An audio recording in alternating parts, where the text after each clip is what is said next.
in 2010, we made the discovery of this gene serendipitously in collaboration with Shaheen Rafi, and the gene's name is SLITRAC5.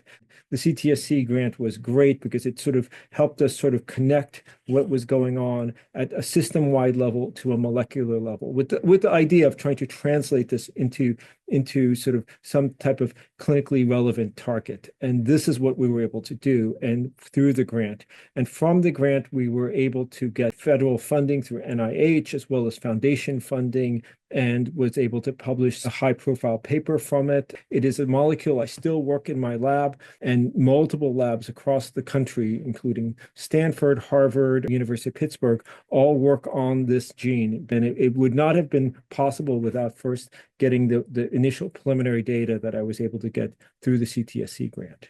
Working with all the staff and all the investigators within the CTSC has been also highly rewarding. And I think it also stems from just the inspired leadership of Juliana Imperato McGinley, who is just such a visionary for us. The CTSC has been very helpful in terms of making our clinical trials successful. And once the clinical trials are successful and you can publish the work, it helps you in terms of getting the next grant and publishing the next paper. And CTSC has played an important role in that. And the CTSC resources are great, and the people who work in the CTSC under the leadership of Julian has been terrific. And so my advice is to go meet with the leadership of the CTSC and see what CTSC can do for you to help you in your studies.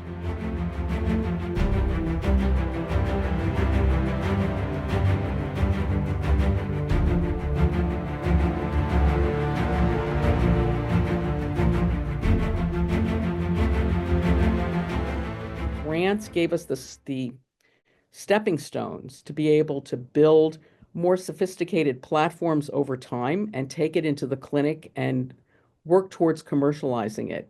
That's basically what the CTSC provided us. It's amazing that a center like that provides so many resources for people to be able to be successful in the translational and clinical arena. Many individuals have provided testimonials over the years about the CTSC giving them their start in their careers. Many young investigators that without the support of the CTSC, it would have been incredibly difficult. And I think there's a lot of truth to that, because if you go and you try to apply for NIH funding and you don't have enough data, it's, often you need the monies to get the initial pilot data to then go apply for federal funding. CTSC has been fundamentally important to my research group because it's provided funding to allow us to explore new ways that we can help patients with these sorts of defects. We've had a variety of different funding from CTSC. Some of that funding has supported my postdoctoral fellows. It's allowed them to appreciate more the translational aspects of their research. It's exposed them to collaborators at different institutions in the New York area. And it's also given them a different perspective, I think, on what they need to do to translate their research in such a way that it can positively impact patient care. We recently published a very large multinational study in the New England Journal of Medicine based in part on data that we collected through the CTSC over these many years. CTSC was critical to all the work that we've done to look at natural history of recovery from coma. The work that we published in the New England Journal was sort of a culmination of many years of studies and papers, testing different methods, discovering ways to make these measurements since the 1990s. And we couldn't have done any of it without the CTSC, because the CTSC paid those bed costs, which would have been impossible to charge to an NIH grant proposal and get it accepted.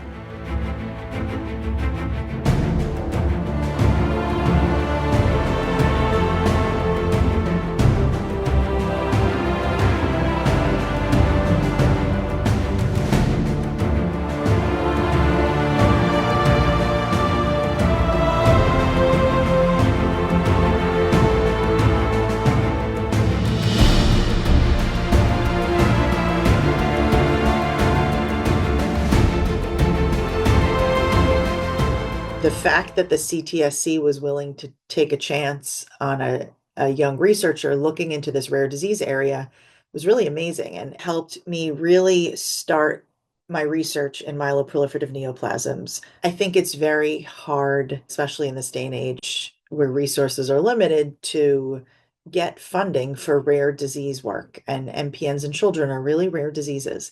And I don't think I would have been able to accomplish any of my, goals that I had set for myself if I hadn't gotten that initial funding and training from the CTSC. I was part of the 2-year KL2 program where I did a master's along with starting my research project. That's the project I started with the CTSC, and that later led to my NIA funding and my Beeson Award. Of note, I am the first otolaryngologist to receive a Beeson Award. This would not have been possible without the support of the CTSC, and for the CTSC to really guide me through also learning the skills for doing clinical research well. I was essentially studying full-time and working full-time. And so in order to give myself an opportunity and sort of breathing room to focus purely on research, the CTSC's funding through the KL2 enabled me to do that. The project that I got funded through my KL2 was a health services research project that focused on the impacts of the Affordable Care Act on hospital-related efficiencies and operational abilities, particularly in relation to how it affected vulnerable populations. The CTSC really generously supported my work with a grant writing coach to help me edit and write my first R01 application. And that was really a huge, huge support and a huge deal for me.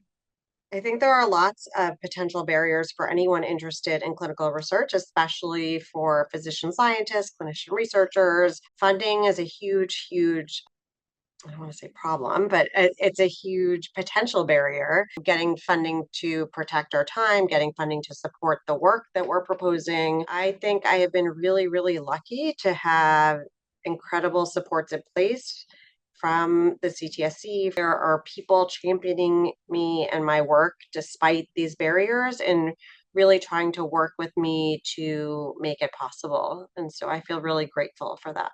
I was transitioning to do my postdoc in the lab in the laboratory of Mark Rubin, and I wanted to study the mechanisms of a resistance, and that work was eventually supported by a CTSC KL2 grant, which really supported the work, but also supported my career development at the time in my transition from postdoc to instructor to then having my own lab, and actually led to some of the data that was foundational for determining my research direction.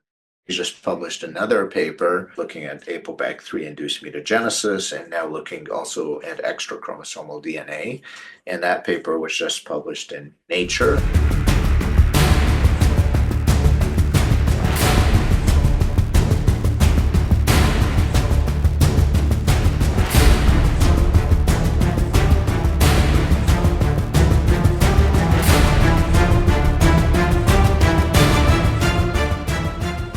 One of the nice things about Heart to Heart is exciting for me because I've kind of been on the other end of that, where you have an issue and it's like, well, it's 3 months to see a doctor. That's not really that ideal. Like, is anybody doing something? And so it was kind of cool to see this. We're like, oh, we are doing something. Going out to see people who have seen no doctor, who have no access to care, I don't think you can really put a price on that.